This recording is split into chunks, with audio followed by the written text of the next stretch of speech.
We are set to kick off the month of May here in year number 3 of the Chicago White Sox franchise here on MLB the Show 25. And the team is off to a good start. We're 16-15. We're over 500. This is coming off 2 seasons where we won 60 and 63 games. So the massive improvement that it appears this team has made is certainly encouraging.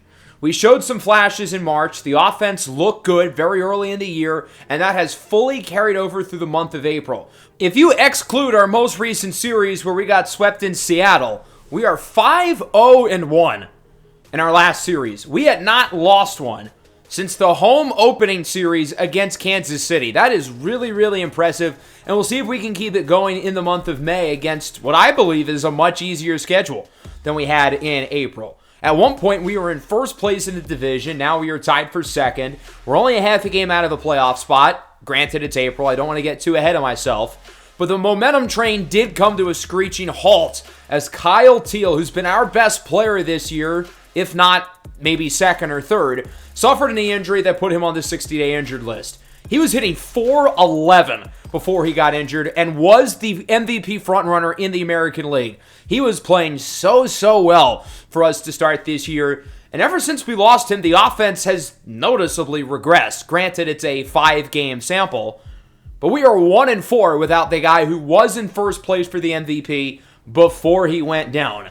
That's not to take away from how good the offense has still been. For a team who's ranked 26th in contact and 24 in power, we're a lot better than that. 4th in average, 5th in runs, 2nd in hits. These guys know how to get on base. Tied for 13th in terms of home runs. But the plate skills have been very, very impressive. We're 8th in walks, and we're 15th in strikeouts, right around the middle. So overall, that puts us 5th in on-base percentage, and it has us 6th in slugging. This has been one of the better lineups in Major League Baseball through the first month of the year, and there are so many guys to give credit to.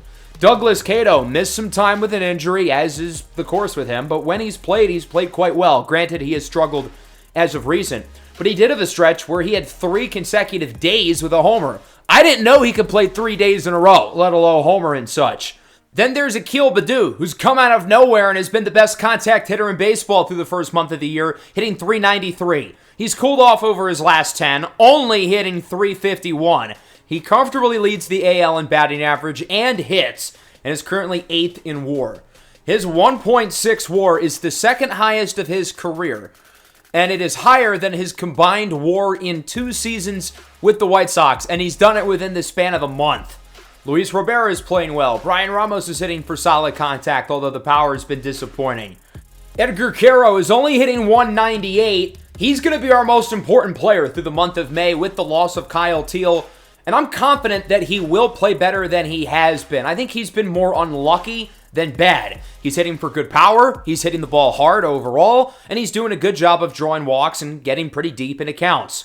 We're starting to see his numbers improve. Over his last 10, he has 3 homers, hitting .263 with an OPS at .879. So I'm confident his numbers will go up, and I don't think the .198 average is really a fair representation of how he's played. Colson Montgomery, of course, has been impressive, as has Luis Angel Acuna, who's playing his best baseball as a White Sox since injury. Overall, there's a lot to be excited about offensively, even with the injury for Kyle Teal. But there's a reason why this team is still 500 and not far above it, and that's the pitching. So far, we're 25th in runs allowed. We're tied for 25th in earned runs. We're 25th in ERA at 4.45, which, to be fair, at this point last year, we were in 30th. 28th in hits allowed, 26th in home runs allowed, 22nd in walks allowed, and then we are currently 8th in strikeouts. That's the one stat we have been good in. Everything else has been kind of bad. In terms of the rotation, we knew we had 2 workhorses with Drew Thorpe and Hagen Smith, and they both have been really good this year. Everybody else, not so much. Herman Marquez has struggled, Noah Schultz has been very inconsistent, and Owen White has been pretty bad. The bullpen's been up and down. There have been some positives. Penn Murphy's been fantastic. Tony Santillana's been a good addition. But other guys like Cam Boozer and Danny Young are struggling. Ciano Perez hasn't quite met the expectation of being our closer. So it's been a little more hit and miss with the pitching. We're going to talk about the minor leagues as well today. The AAA team has been unbelievably good. They are, I think, 23-6 right now. Unfortunately for the guys on that team, many of them are not going to be able to stay, because they're going to be getting promoted to the big leagues at some point. Oswaldo Escobedo could be looking at a call-up today. In terms of the pitching, everyone's doing well. Cannon, Haynes, Iriarte, Cosmo, Gonzalez, they've all been phenomenal. Jacob Gonzalez is another guy who's probably eyeing up a big league call-up at some point within the next month or two. So those guys are all certainly names to watch out for, and we'll be looking at many of them today. Now it is time for the wheel. In the previous wheel spin, we did Douglas Cato and Owen White. Owen White will now go back to normal, thank God. Douglas Cato, meanwhile, he got to go up in potential by 5. But the caveat is, if he plays well, he can go up by as many as 10. Well, he did miss a large chunk of the month with injury, so that's going to hurt him a little bit. He did play pretty well, though. So I think a fair, happy medium would be having his potential go up by an additional 2 points. So that's 7 total, and he's now at 85. As for today's wheel spin, I thought about a couple guys. Edgar Caro, with how important he's going to be for us this month. But I feel like we've got to pick a Keel to do. The guy hit 393 in the month of April, so he will be getting our wheel spin for the month of May. I'm hoping it's something that actually is going to be useful. I don't want to kill his momentum and get something that's going to really hurt him, because we have a really good thing going with how well he's played. And yes, I'm not expecting him to hit 393 the rest of the year, but I don't want it to go down like a tank this month. All right, here we go. Our spin for Escobedo. We will land on swinging for the fences. Minus 20 contact, plus 20 power. So his rating is going to stay pretty much the same. But I don't really think this is a good spin, because I don't really care about how many home runs he hits. Why he's been so effective is because he's getting on base. He's hitting for good contact.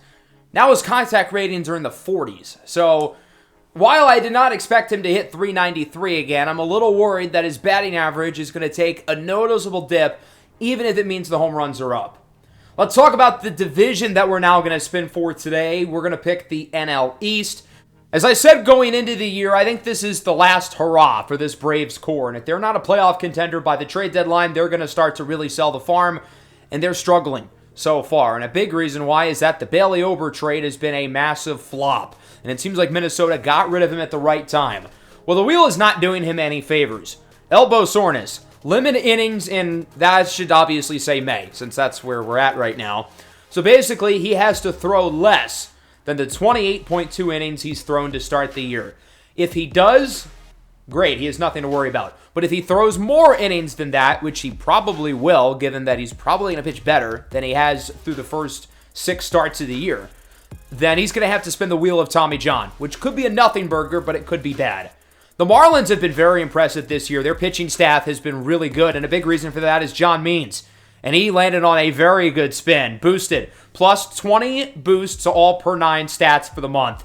He's played like close to a 99 overall, and now he will be a 99 for the month of May. What a home run signing this was for the Marlins, who have been one of the most pleasant surprises, just like us, but instead of the offense, it's the pitching.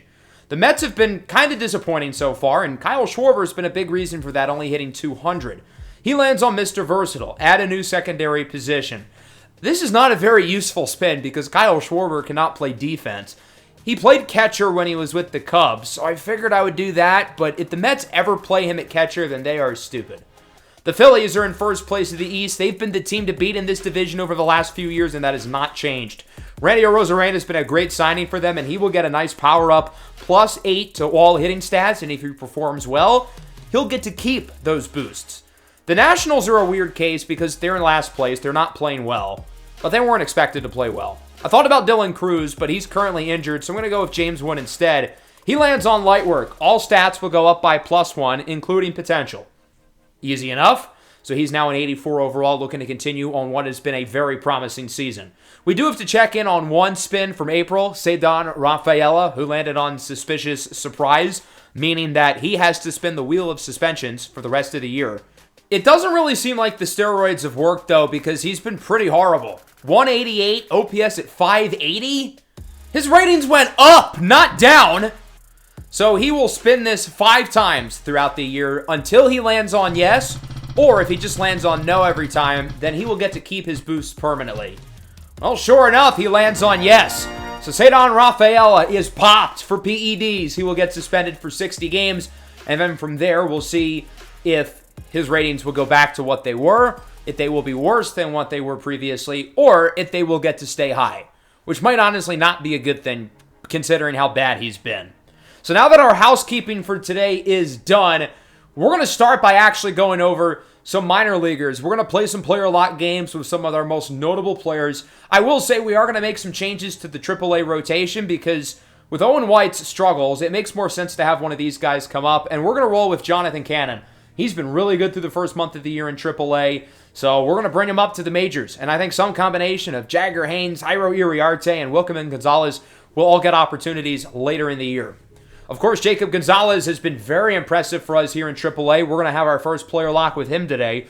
Former first-round pick is off to a flying start, hitting .355, .455 in his last 10 games. We brought him onto the 40-man roster in the offseason, and while he was not very effective in spring training, if he continues to play at a fraction of this level, he's going to get called up fairly soon. He has certainly earned an opportunity at the big league level. We're just hoping that he will continue to play somewhat at this level.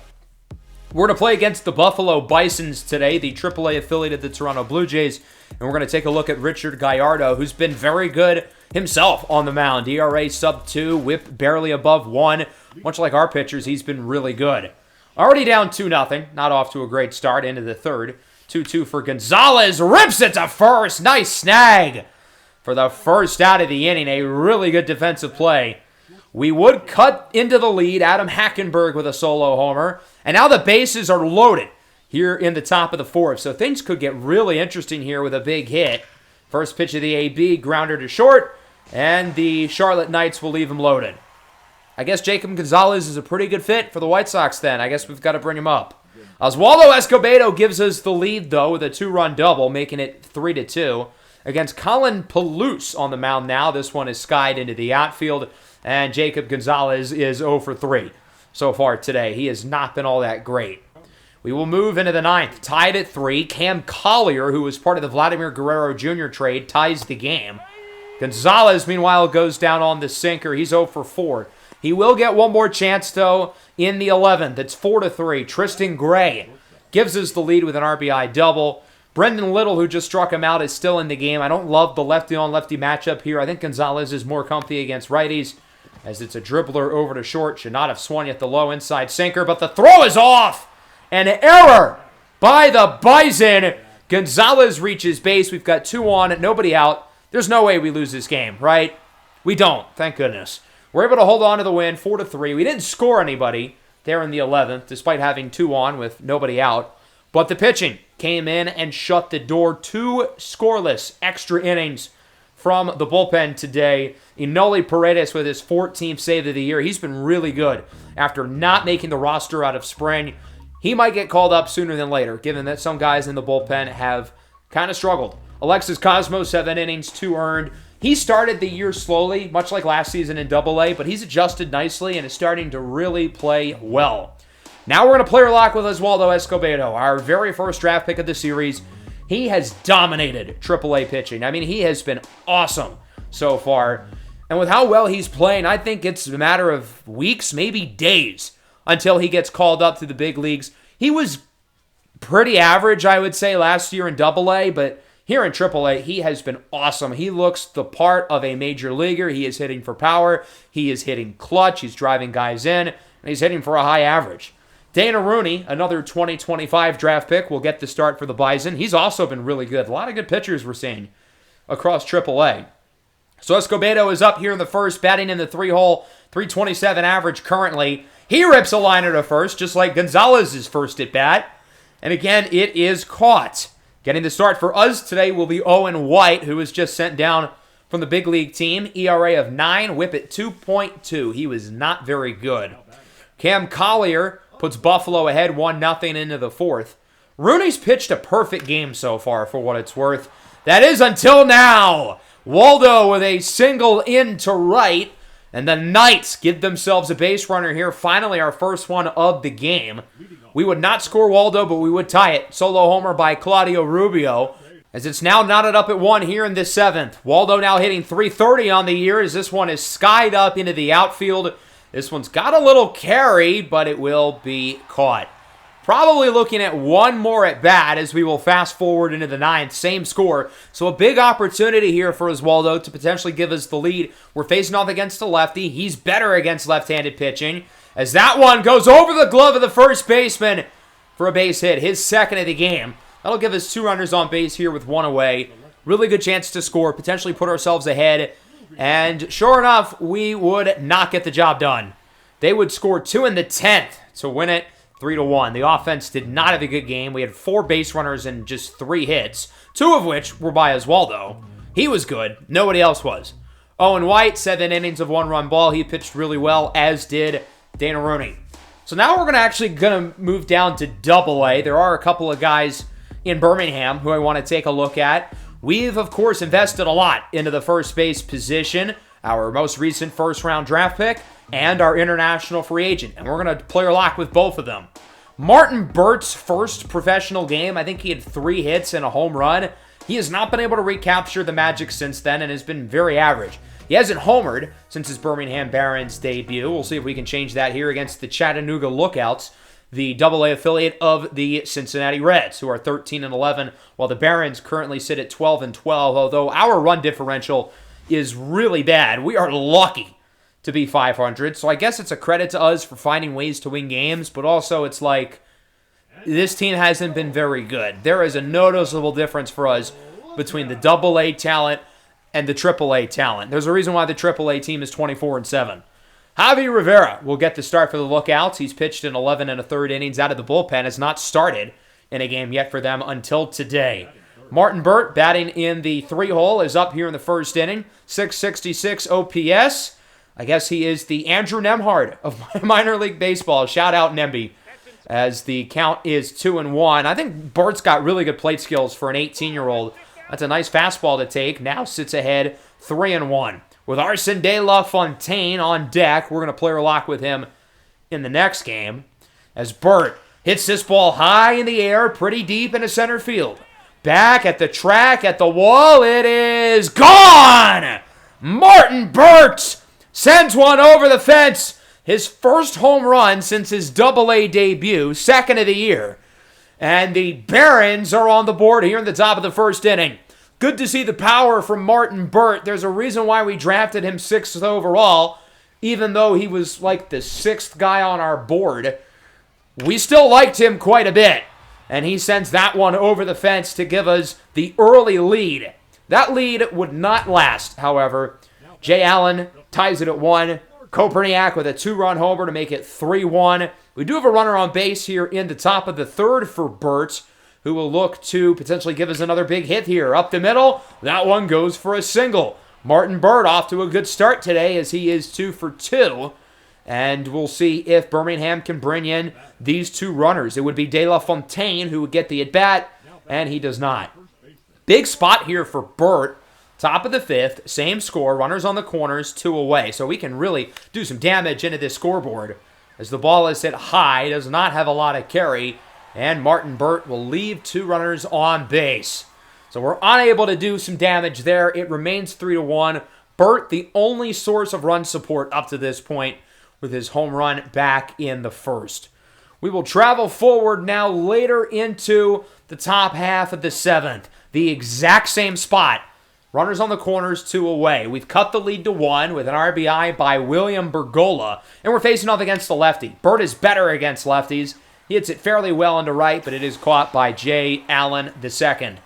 So he leaves 2 more runners on base.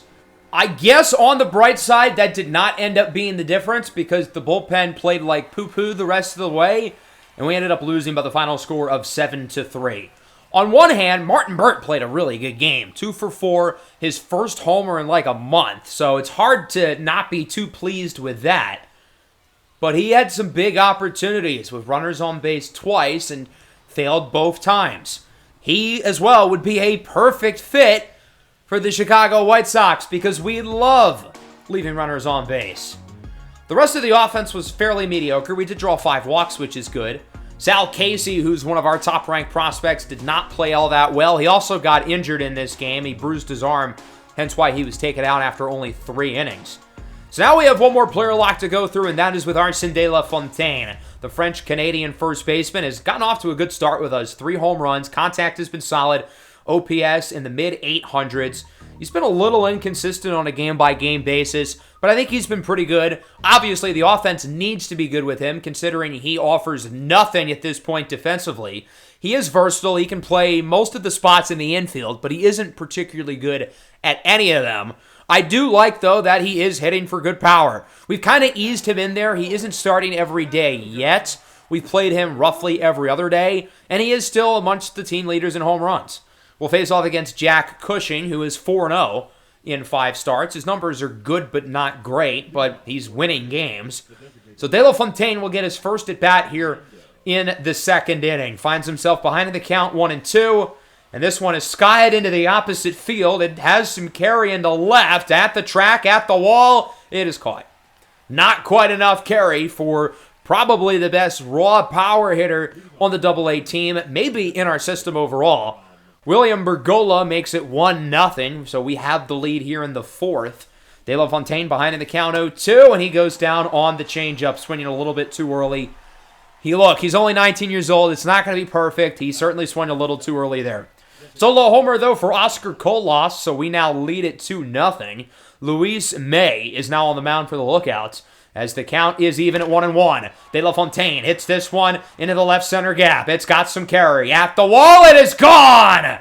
Solo shot for Arsene De La Fontaine, his 4th home run of the season, and the Chattanooga Lookouts now find themselves down 3-0 to our Birmingham Barons. De La Fontaine has only driven in 5 runs. I feel like he hasn't really gotten lucky with when he's hitting his home runs. He isn't exactly getting some base runners, but it's good to see him hitting the ball at a high level. He's averaging roughly 11 at-bats per homer, which is really, really good. The Lookouts would cut into the lead, though. It's 3-2 into the 9th, with Humberto Castellanos now on the mound. Count is full for De La Fontaine, and this one is going to be chopped over to second. Play is made. Throw is on time. Not a bad game, though, offensively for De La Fontaine. 1 for 4 with a homer. Had another one that was pretty close earlier in the game. Oscar Colas would give us a little bit of insurance with a 2-run shot as we get the win by the final score of 5-2. De La Fontaine goes deep, but the real star of the show is Oscar Colas, who homered twice in the win. 6 scoreless frames for Nick Nastrini. He played quite well, which was good to see. Got a little ugly with the bullpen, but we're still able to hold on and win the game. So during this stretch of minor league games that we just went over, the big league team has been in the midst of a 3-game set in Texas against the Rangers, who are probably the best team in baseball right now, 22-7, the back-to-back American League champions. This is how we ended up doing. I mentioned Edgar Caro's performance is probably going to be quite indicative of how we play in the month of May. Well, he's off to a pretty good start. In the first game of the series, he has homered twice and is looking for a third in a game that we lead 9-1. A dominant start. Caro's power continues to be really impressive. That has been a big asset for his game. He's hit 10 home runs in essentially 2 months of big league action. This will not be home run number 3 today. It's a grounder to short. The Rangers will turn 2. I thought Caro was safe. It is not going to matter, though, given we are up by 8. 9-1 victory for the White Sox. Edgar Caro playing very well, which is excellent to see. Luis Angel Acuna actually ended up winning the player of the game. He went 3 for 4, 2 doubles, drove in 3. As I said, he has really turned a corner. I was kind of worried about him through the start of the year when he got injured, but he's been great over the last couple of weeks. Herman Marquez, 6 scoreless. He's been really inconsistent. He's had some very good starts, and he's had some very bad starts. Today was a very good one. So unfortunately for Luis Angel Acuna, his reward for playing well is another injury. Broken ankle, and he will be out probably until sometime in June. That certainly sucks, because unlike the last injury, he's been playing really well. The numbers have gone way up over his last 10 games. He's hitting .325 with an OPS at .941. So the timing of this is unfortunate. As for the guy we're going to call up, it's a pretty easy decision. Oswaldo Escobedo hit .370 in the month of April. And I think it's time. He's ready. +3 contact against righties and lefties already. His contact went down last year, so that is a very encouraging sign. He's played so well for us in AAA, and he has certainly earned the opportunity to make his big league debut. Although I cleaned up the appearance a little bit now that he's got big league barbers. I made the beard look a little bit more fresh. We will be going for the sweep in his big league debut as we won the second game of the series as well by the score of 3-1. Another awesome start for Hagen Smith, who is still unbelievably good. And another solid game for the offense. Douglas Cato goes deep. He drives in a pair. So we are now looking to sweep probably the best team in baseball on the road with one of our top prospects making his big league debut. Times are up again in Chicago. I was a little bit worried after our 5-game losing streak that the momentum and the hot start was just a facade and the train was falling off the tracks. But this series has completely rejuvenated us, and a sweep would certainly go a long way. Oswaldo Escobedo processing it all in here in the dugout. 4th-ranked prospect in our system, 4th-ranked second base prospect in baseball, 53rd overall. And of course, the number 1 draft pick in the series. We picked him 10th overall in 2025.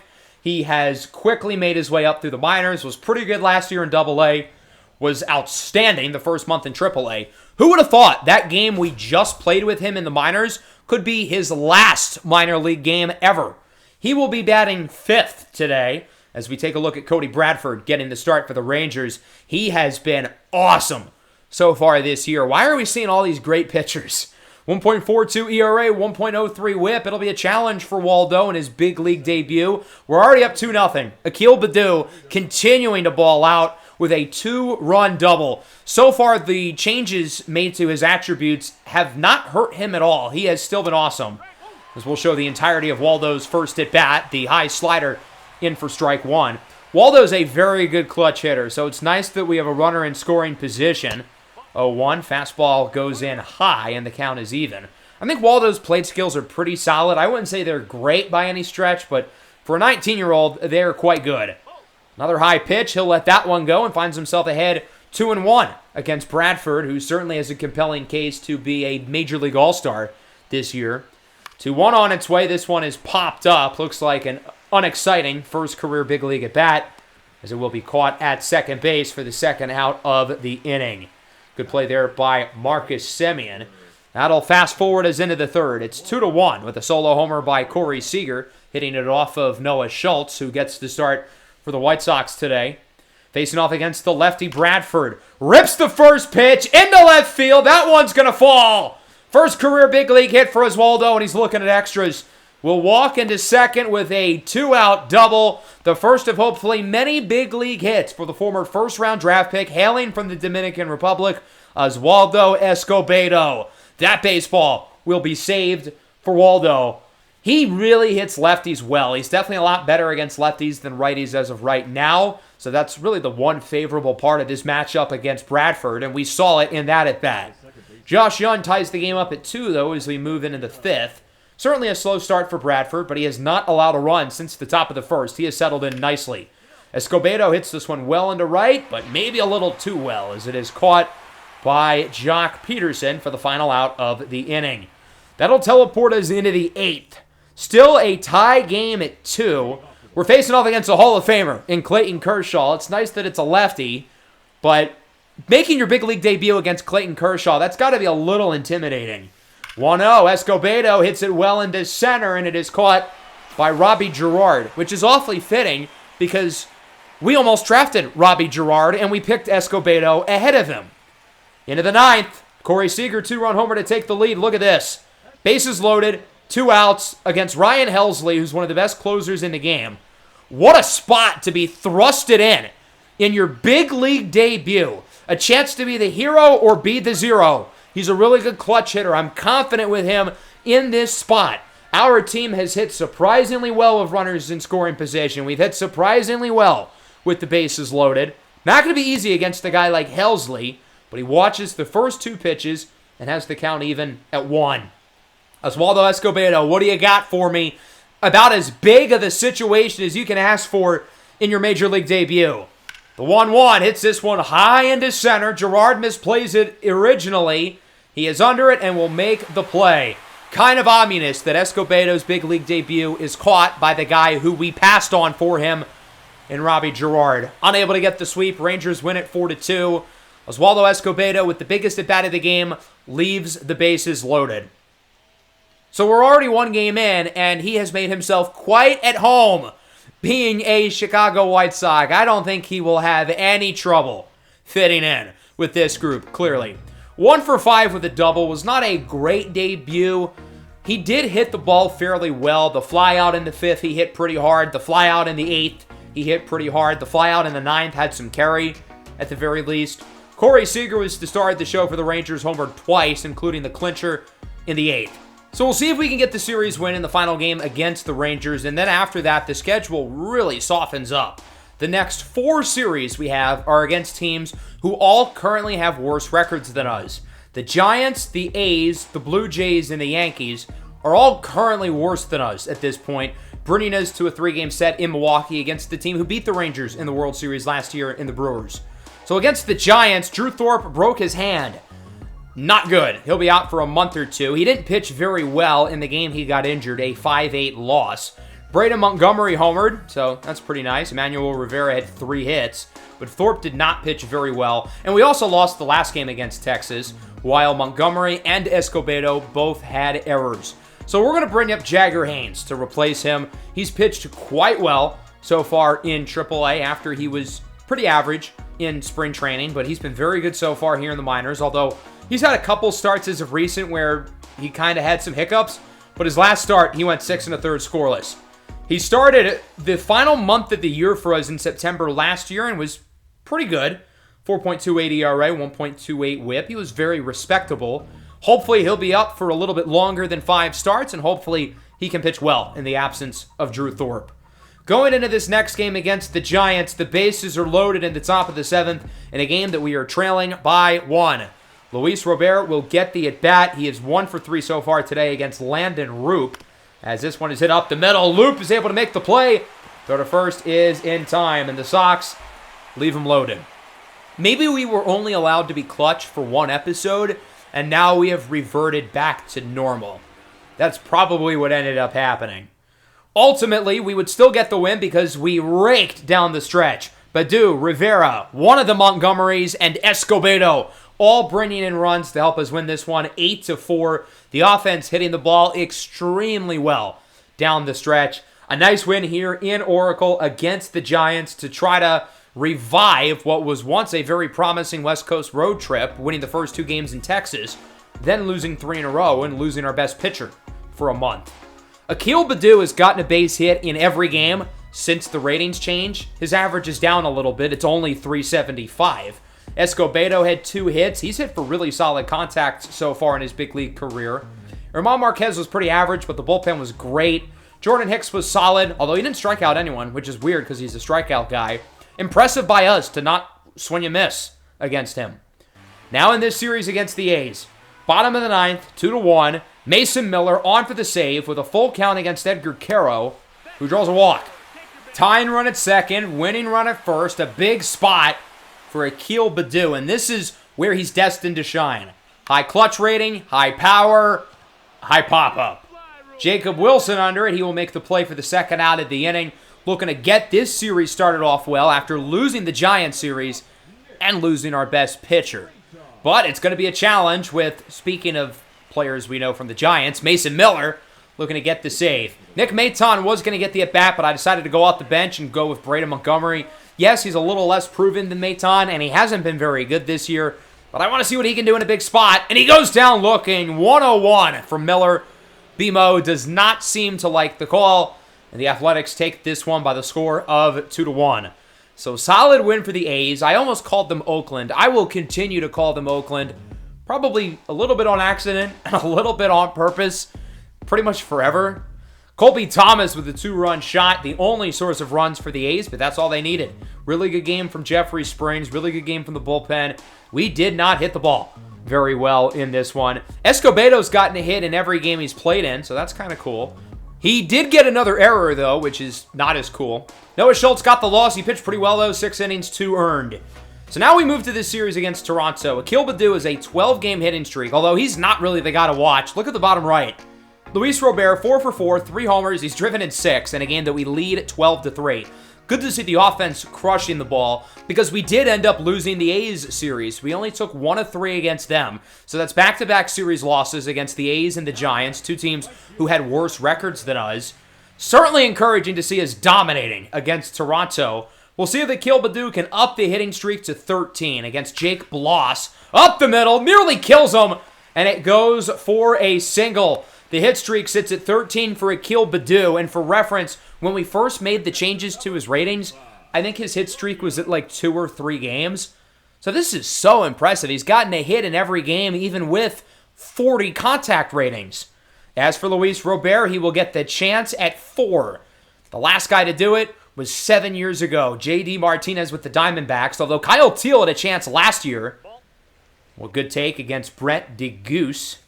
I don't know if that's how his name is pronounced. I hope it is, though, because that would be funny. Lubob goes down looking. It's not going to happen. We do end up winning this game 12-4. Miles Shaw brings in a run, cutting the lead all the way to 8. Luis Robert was on a cold streak. His OPS was at like in the 400s over his last 10. But he homered in each of the last 2 games, and then obviously in this one he got 3. I am a little concerned for him, though, because remember, when Kyle Teal hit his 3 home run game, he didn't homer again for a month and a half.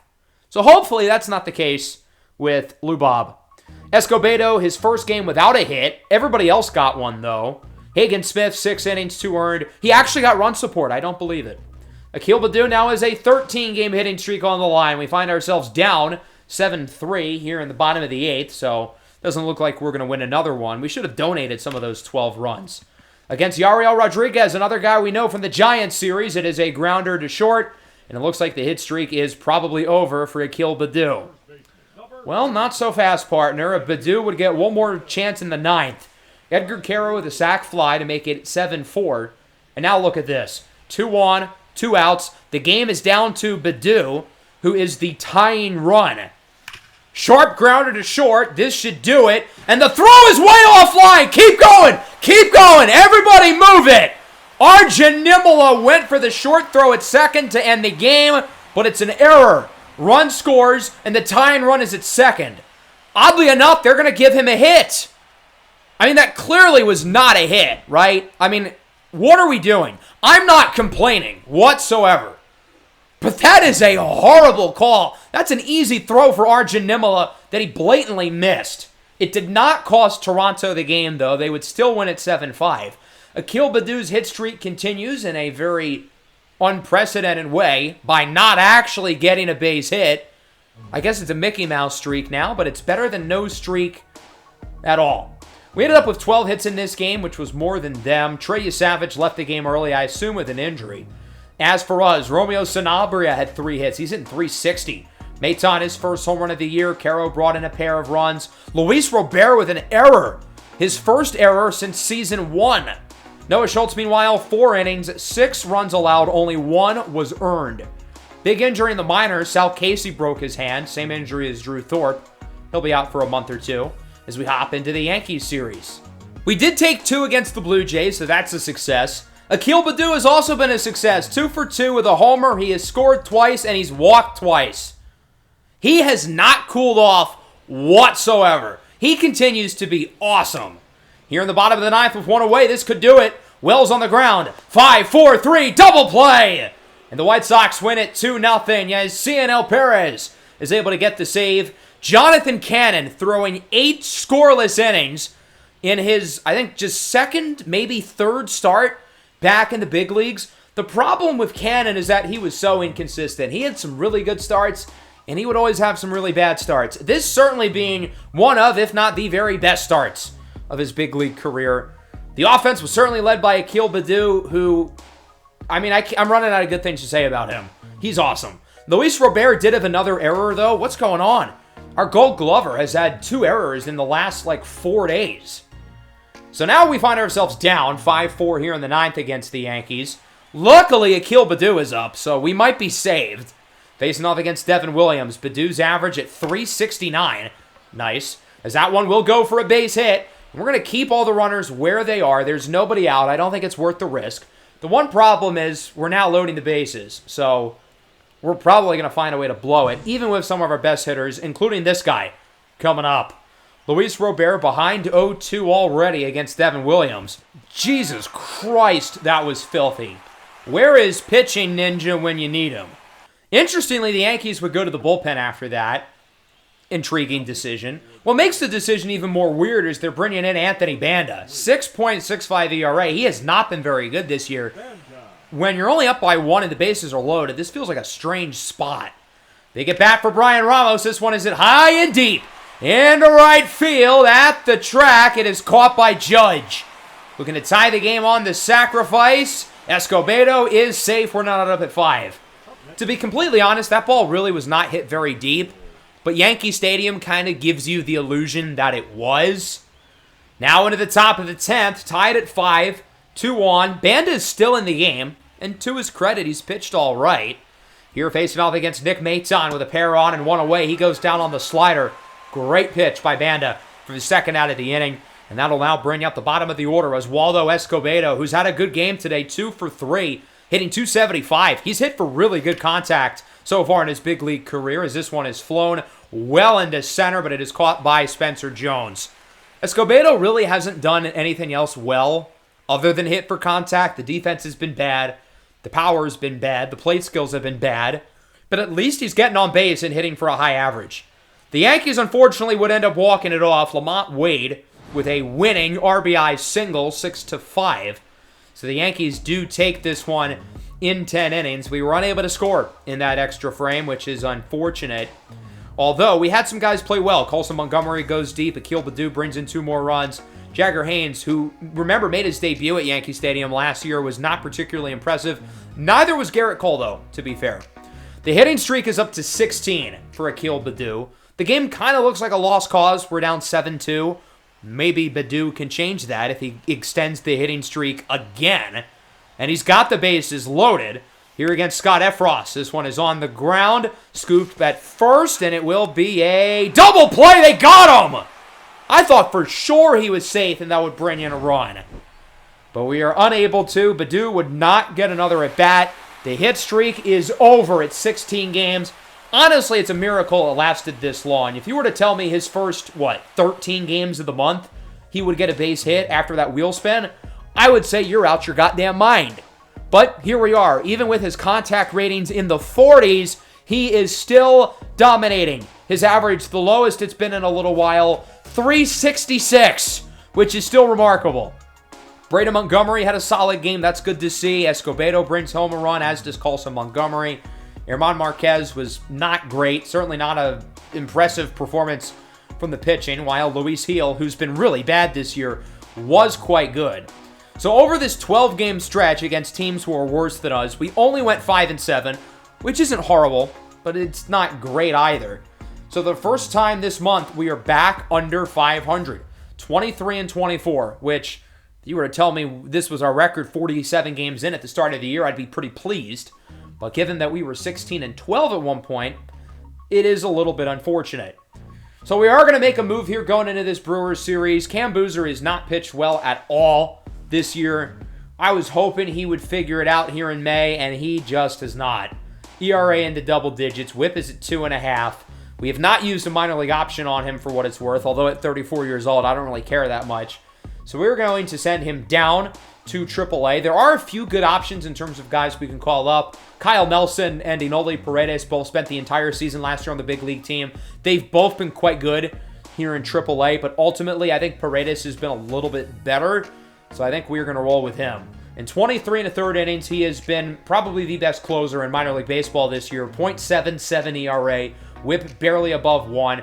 He's been phenomenal. And he wasn't bad by any means last year in the majors. He was pretty average, which, compared to the other goofy goobers who were in the bullpen, is kind of a win. He did not have a very good spring, though, and it was a surprise when he didn't make the final roster. I kind of assumed he was a lock, or at least close to, but it's good to see that he's playing well here in the minors. He has not allowed a run since May 1st, so we're going to bring him back up to the big leagues and reward his impressive play. As for the series against the Brewers, I think we're going to end up playing the second game. Of the 4 guys who have been in the rotation all year, we've pitched with Drew Thorpe, we've pitched with German Marquez, we've pitched with Hagen Smith, we have not pitched with Noah Schultz. And I do want to get a look at him because I think Schultz has given us a really strong month of May. So we'll simulate this first game with Hagen Smith on the bump, and unfortunately he gets the loss. Really to no fault of his own, though, as we lose it 3-2 against Brandon Woodruff, who is now 4-0. So that'll bring us into the second game of the set against the Brewers. Our future hopeful ace lefty against the former ace lefty in Chris Sale, which is kind of a fun storyline. Granted, Sale hasn't been here in like a decade at this point, but we're going to choose to forget 2027 through 2024 ever existed with this team. Here's a look at both lineups, and here's a look at what we've gotten out of Noah Schultz over the last month or so. He's been really good over his last 4 starts. The ERA barely above 2. The consistency's been kind of an issue with him in the big leagues, but it seems like maybe he's finally turning a corner, and he was not good early in the year. I was going to send him down, but he had a pretty good start at the end of April, and I was like, okay, we'll keep him up for a little bit longer. We'll see how he plays, and he's been awesome since the start of May. He's going up against Chris Sale, a player who White Sox fans certainly hope Noah Schultz's career will emulate. Chris Sale has not had a very good season, though. ERA in the mid-5s after coming over from Atlanta. What a scoop, though, at third base by Joey Ortiz. Not every day you see a 115-mile-an-hour out. But here we are. Brian Ramos draws a walk. Ramos only has 3 homers this year. He has not homered once in the month of May. Luis Robert goes down looking on the slider. Gramps has still got it. The 2024 Cy Young made his 9th career All-Star team last year. 5 of those All-Stars were with the Chicago White Sox. Full count now for Escobedo. I would not want to pitch to him either. Got an off day in the first matchup, so he has not played since his 16-game hitting streak has ended. And that'll bring up Oswaldo Escobedo. 2 on, 2 away. And this ball is belted into the outfield looking for extra bases, as that one will one-hop off the wall. First run scores. Bedu looks to join it as a 2-run double for Oswaldo Escobedo, and the White Sox lead it 2-0. Oswaldo Escobedo has hit the ball well in the big leagues. He hasn't done anything else, but he can hit for good contact. That ball gets by the catcher, Eric Haas, getting the start for William Contreras today. Both Contreras and Yelich out of the lineup as Escobedo makes it over to third. So now there's a runner 90 feet away from home for Edgar Caro. Since his big 2-home-run game against the Rangers, he has been kind of disappointing. I definitely expected more out of him here in May. He does draw a walk, though, already the 3rd of the game. We only have 1 base hit up to this point. Now, Chris Sale would make it out of the first inning, but the 3 walks, certainly an ominous sign for him. As we take another look at Noah Schultz, the ERA down to 4.24, 2.05 in his last 4. As we start with Bryce Terang, who goes down on the changeup. We're kind of seeing the Brewers B team today with no Yelich or Contreras, but we will see this guy, Jackson Chourio, who's been the best player in Major League Baseball this year. He has been unbelievable, and his impressive season continues. Into the opposite field, it rolls to the right field corner. Chourio, with his 99 speed, will hold up at second, and so Milwaukee has one of the fastest men in baseball, and maybe the best player in baseball, here in scoring position. That'll bring up C.J. Abrams, acquired via trade this offseason from the Nationals, as it's a grounder to first. And Ramos misplays it. Flip over to Schultz, not in time. And E3 for Brian Ramos. Ramos getting the start at first today with Emmanuel Rivera playing on the other side of the diamond at third. And so the inning continues. Runners on the corners for Joseph Ortiz. Grounder to third. Rivera makes the play, sets his feet. Throw to first is in time. So luckily, the error by Ramos does not allow any more runs in. Schultz has to essentially get 4 outs in that inning. We'll move into the second. We'll see if Chris Sale can find the strike zone after 3 walks in the first. Certainly found the strike zone there, and that might have been a mistake. In the right field, at the track, at the wall, it is gone! Douglas Cato waves that baseball goodbye. Home run number 8 on the year for Cato, and it's 3-0 White Sox. Douglas Cato has been healthy here in the month of May, and he has played really well. When he's healthy, the guy is a baller. And so far this year, he's only had the 1 injury, which is great to see. Bottom 2, Isaiah Kiner Falefa checked his swing. Umpire says he went around for strike 3. Noah Schultz has been given some early run support. We'll see if he can take advantage as Tyler Black goes down on the changeup. It's not like some of our other recent hot starts. We're not even hitting the ball that well. We only have 2 hits today. It's just that we had the big hit by Escobedo and the homer by Cato. But otherwise, everybody else is over. We're not actually hitting the ball that well. The Brewers now had the same amount of hits as us off of the single there by Eric Haas. That'll bring up outfielder Luis Lara, his 3rd career big league game, still looking for hit number 1. as Caro's unable to get that one cleanly, and that'll result in an extra base for Eric Haas, who's pretty fast for a catcher. So now with the wild pitch by Schultz, there's a runner in scoring position. Full count for Luis Lara, and he goes down on the fastball. Schultz gets us through the second. It remains 3-0. So far, so good for Noah as we will move into the third. Luis Robert is up for the White Sox, and he will draw a walk. Thought about swinging there, does not. And Chris Sale has already walked 4 base runners up to this point. That'll bring up Escobedo now. He also walked back in the first inning and was one of the 2 runs off of the double by Oswaldo. This one is on the ground. Should be a double play. Flipped over to second. Terang over to first. In time. 6-4-3 double play. Good job there by Abrams and Terang to get that one going. Bottom 3, top of the order up. Terang sends this one into the opposite field, and that is going to drop. He is also lightning fast, 93 speed, as he is into second with a double. Kind of a fun game for Noah Schultz. He is from the Chicago area, but I recently did some research and saw that he's a Packers fan.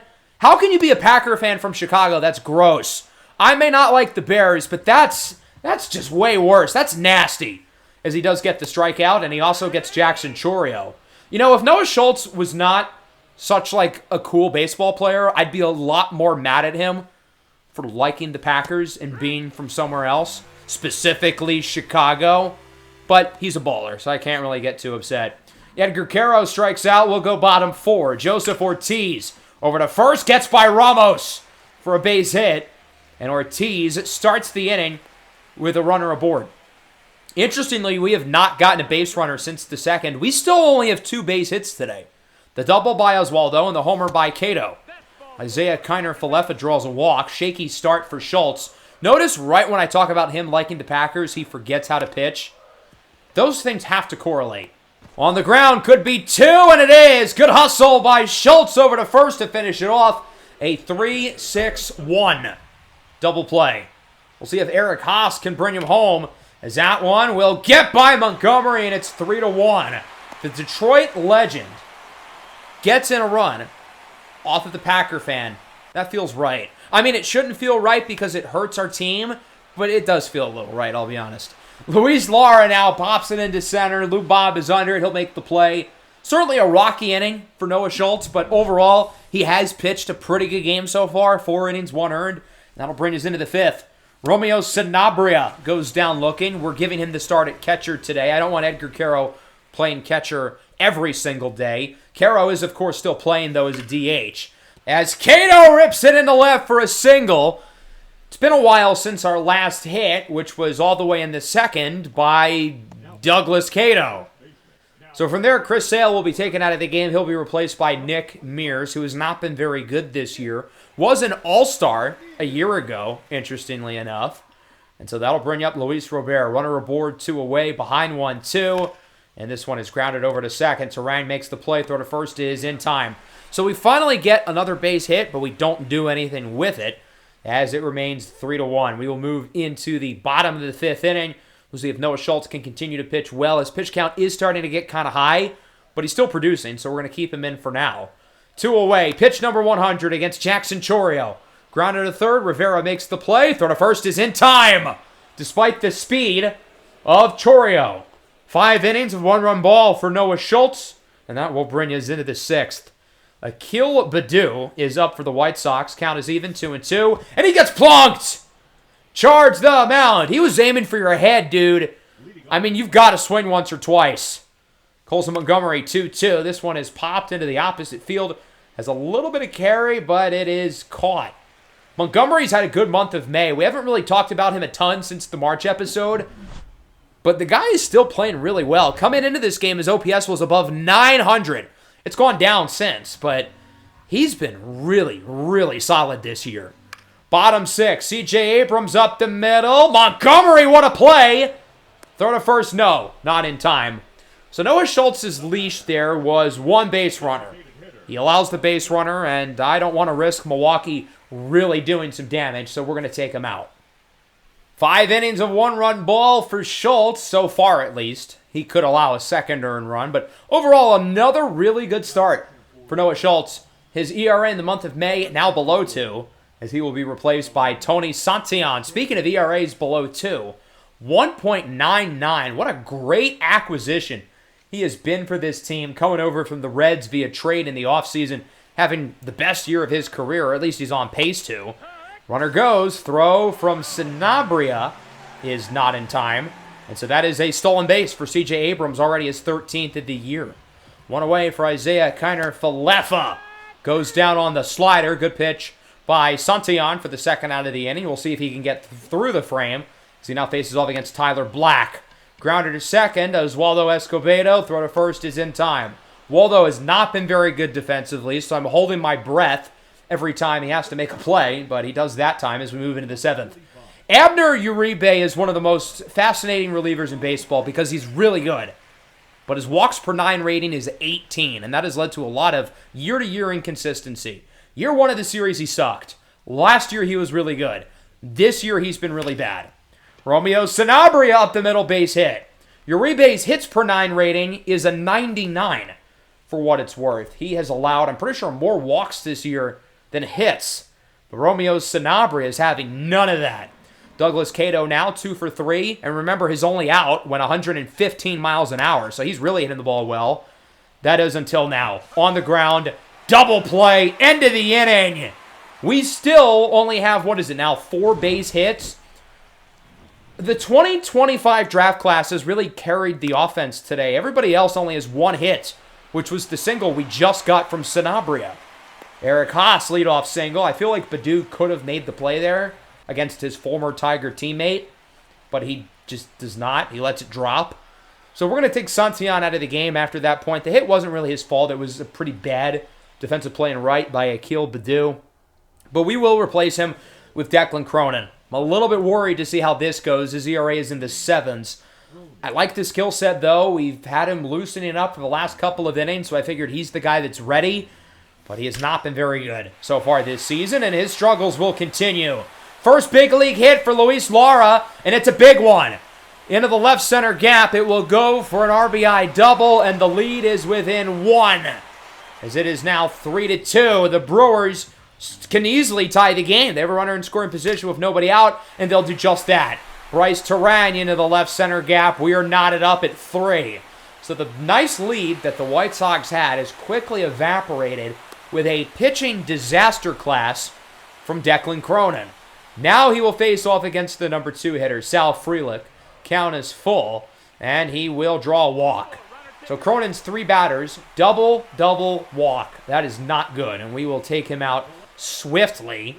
Certainly a rough outing for Cronin, and with his struggles, you got to imagine we might be considering returning him to the Cardinals. We can't send him down to the minors, being that he's a Rule 5 draft pick. He'll be replaced by Penn Murphy, who has been our best reliever this year. He's not a high-leverage guy. I think he's best suited to be a middle innings guy, but we need him at this point. Chourio into right with a base hit. They will look to send the runner at second. The throw is not in time. Bryce Terang is safe, and the Brew Crew take the lead. It's 4-3. There's still nobody out, by the way. This could get ugly fast. C.J. Abrams now up for Milwaukee. Count is even, 2-2. Runners on first and second. That one gets by Montgomery, and it will be 5-3. Frelick is safe at home, and the offensive entourage continues. The first 6 base runners of the inning reach for Milwaukee. 4 of them have scored. Finally, ball on the ground. Should be a double play as we get the out at second. And Escobedo, not even close!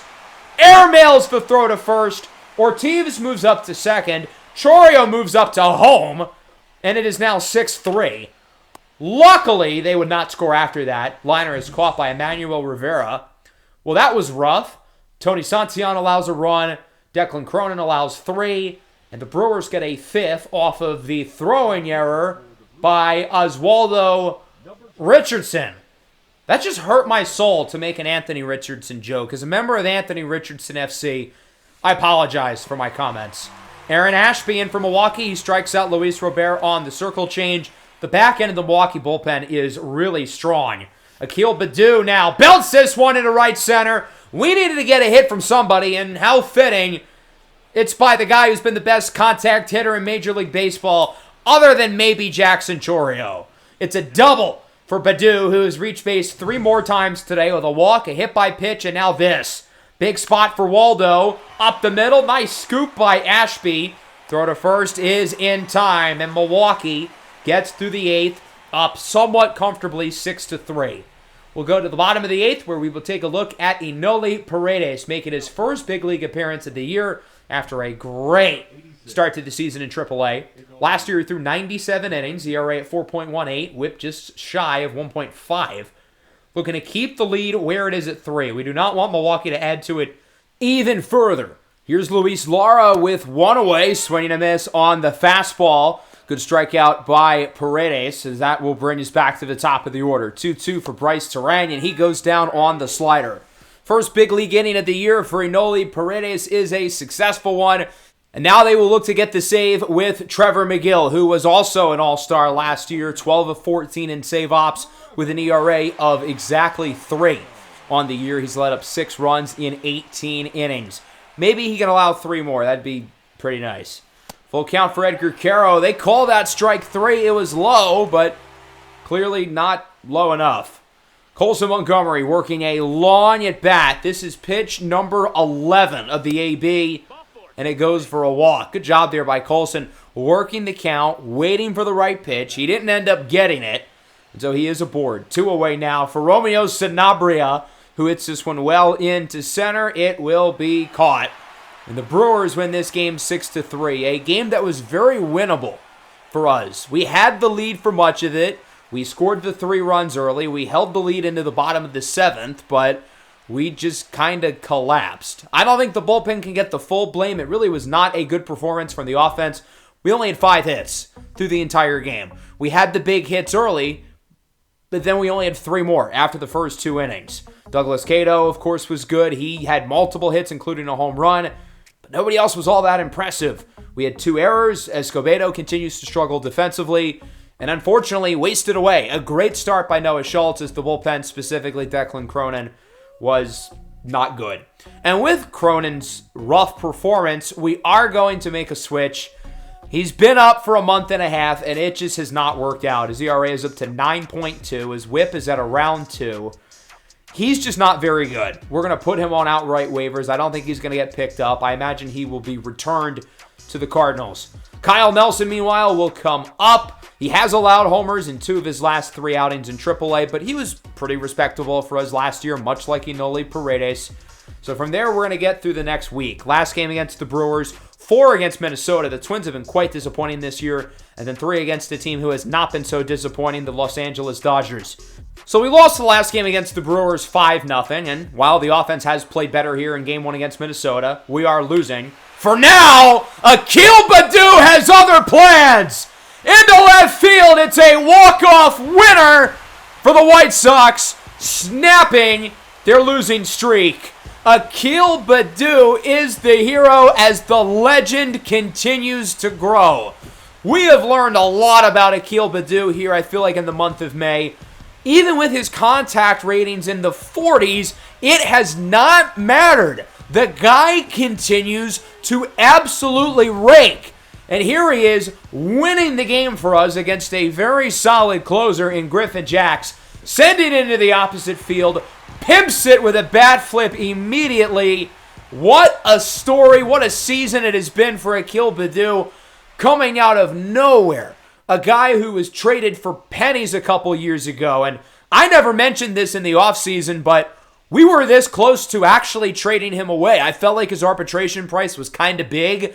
I was looking at trades for him. Nothing materialized, so I never talked about it.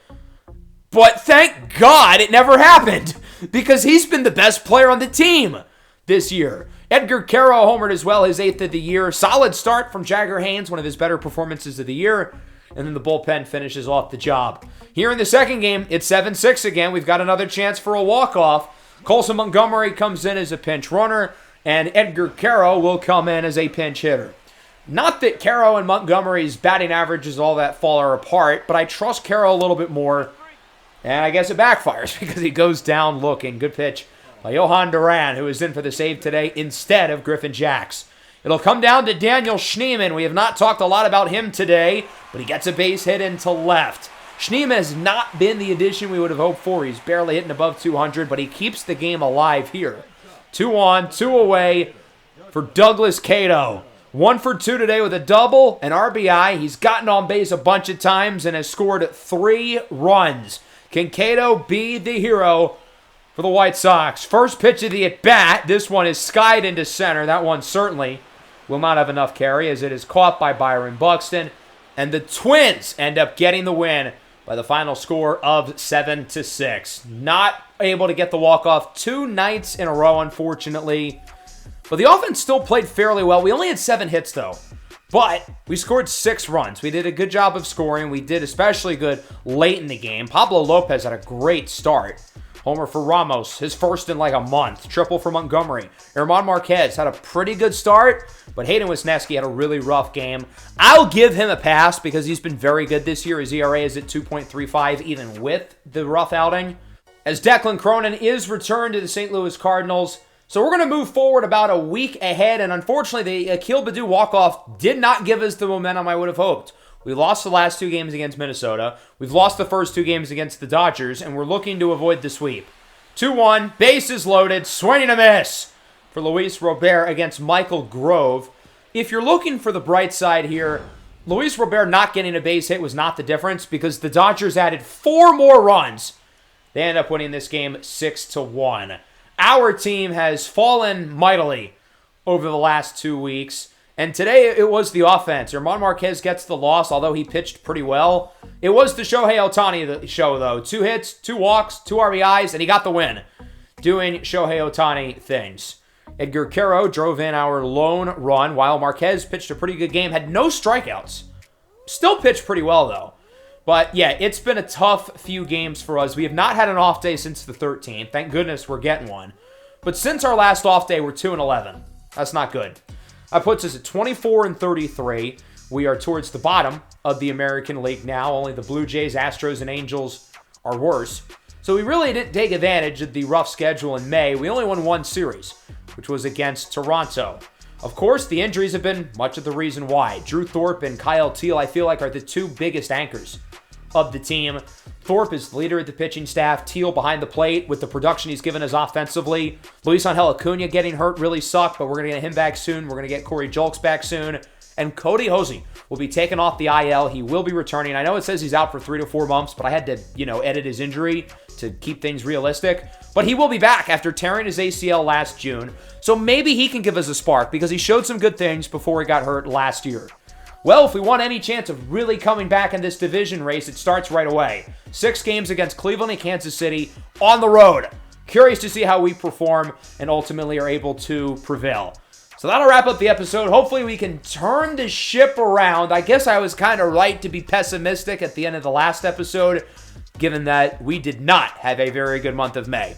Hope you guys enjoyed, though. Make sure to leave a like and subscribe to the channel if you are new. Peace out.